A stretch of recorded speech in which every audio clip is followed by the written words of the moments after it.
Bonjour, Monsieur Derel. Je vais très bien, merci.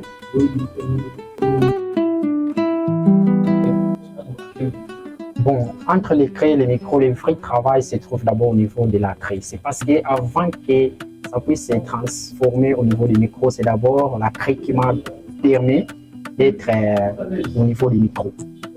Oui. Donc vous êtes un peu plus enseignant. Je suis un peu plus que créateur, oui, c'est ça.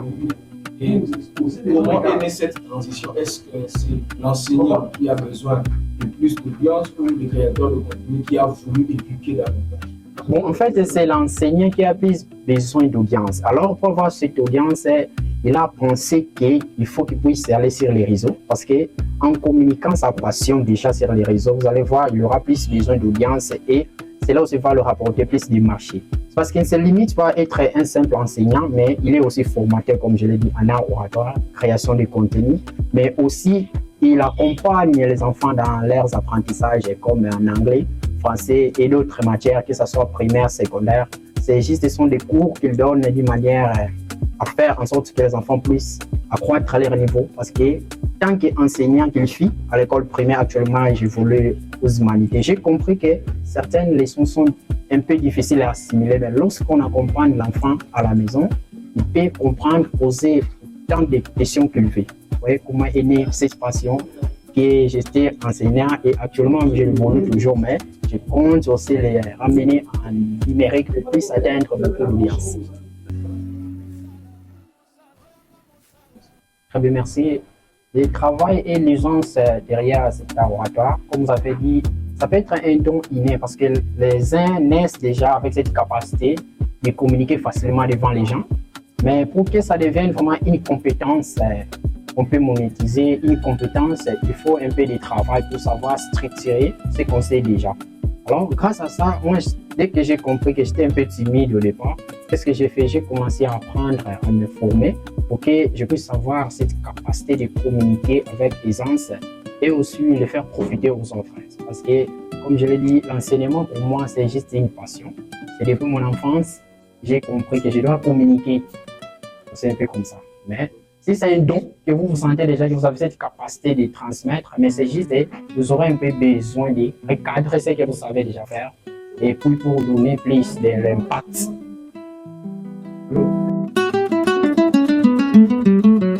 Bon, je dirais parce que nous sommes dans l'ère de l'attention. Si déjà vous ne savez pas capter l'attention, les gens ne vont pas vous écouter. Alors, tant que vous savez capter l'attention, les gens auront envie de vous écouter, à comprendre vos idées et peut-être aussi être persuadés par vos pensées. Alors, pour y arriver, vous devez avoir le pouvoir du mot. Parce que si vous n'avez pas le pouvoir du mot, il est un peu difficile. Parce qu'une personne qui commande les autres, ça veut dire quoi? Il a le leadership. Alors, pour avoir un vrai leadership, il faut aussi savoir manier les mots. Il faut savoir manier les mots pour être écouté, savoir transmettre les idées. Parce qu'on ne communique pas seulement pour communiquer, mais on communique pour transformer, pour apporter de la lumière, pour éclaircir les idées, soit éclaircir là où il y a des zones d'ombre, pour apporter plus de la valeur. Mais surtout, le clé dans la communication, c'est la transformation qu'on a besoin. La première barrière, c'est d'abord la peur. La peur, ça va être parce que la peur, c'est le plus grand ennemi que l'être humain a. Et c'est le plus grand ennemi que l'être humain a. Donc, la première barrière sera d'abord de briser la peur et puis d'affronter ses peurs aussi. Parce que, comme on dit, il faut briser la peur, c'est limite pas seulement de dire, bon, j'enlève la peur, mais il faut aller affronter. C'est décider, commencer à oser. Lorsque vous êtes, par exemple, dans une réunion, osez un peu parler. Lorsque vous êtes à l'église, on demande les avis des autres. Donnez aussi vos avis. Et il faut aussi enlever les jugements des autres, ce que les autres vont dire de toi. Parce que c'est ça qui crée un peu la complexe d'infériorité et de supériorité. Lorsque déjà vous vous dites que non, je ne suis pas à ma place, c'est là que déjà vous travaillez dans votre père et vous renvoyez un message dans votre subconscient pour dire que non, ici, c'est pas ma place. Donc, sentez-vous à l'aise à toute fois. Lorsque vous voulez prendre la parole, sentez-vous à l'aise, affrontez votre père. Parce que c'est, moi, je l'appelle comme si un démon qui est en nous, mais qui ne va pas aussi fuir. Mais quand il est en nous, nous devons juste prendre les décis pour l'affronter. C'est les premières fois, il faut travailler ses pères. Je dirais, c'est un peu difficile d'être un bon enseignant si on n'arrive pas à persuader. Parce que lorsque vous communiquez vos idées, vous devez transmettre parfois des émotions, alors que tout ça, c'est travail. Donc, si vous ne savez pas bien parler, il serait un peu difficile que vos élèves comprennent ce que vous expliquez. Ce serait un peu difficile. Donc, tout enseignant qui ne veut ou pas, il doit quand même avoir certaines notions pour savoir bien transmettre ce qu'il connaît. La touche que l'art oratoire vient amener dans la transmission des savoirs, premièrement, je dirais, c'est savoir structurer ses idées.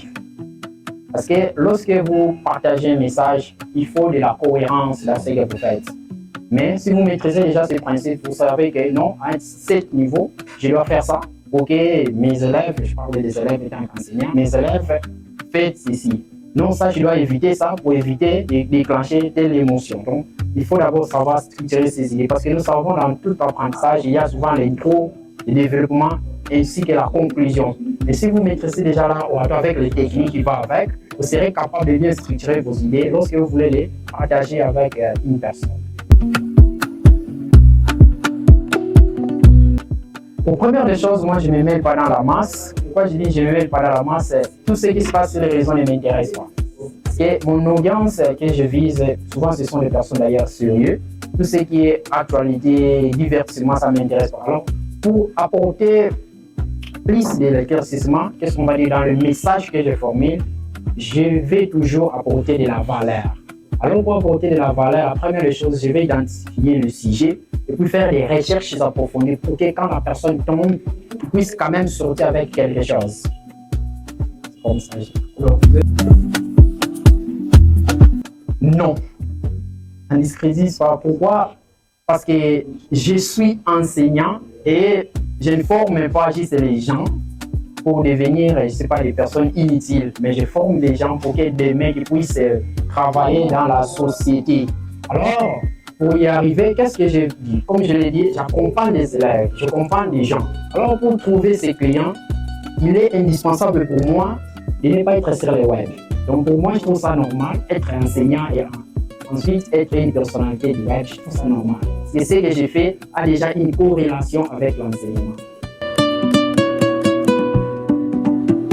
Très bien. L'exercice que je donnais, un exercice pratique, je vais lui dire d'aller confronter une personne inconnue et de lui demander une faveur. Comme demander à la personne de donner son adresse, son nom et puis son lieu de travail.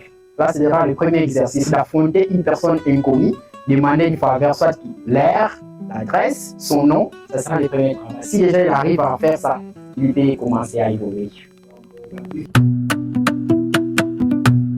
Bon, la trace que j'aimerais laisser dans le système éducatif congolais, c'est lorsque le système et la forme juste des gens qui sont demandeurs d'emploi. Alors pour moi, je veux qu'une personne, quand je sors dans le système, qu'il soit capable par lui-même de se dire que non, je peux parler devant plusieurs gens. Et la plupart des étudiants qui sortent de nos universités, vous allez voir, il est incapable de passer un entretien d'embauche parce qu'il ne maîtrise pas.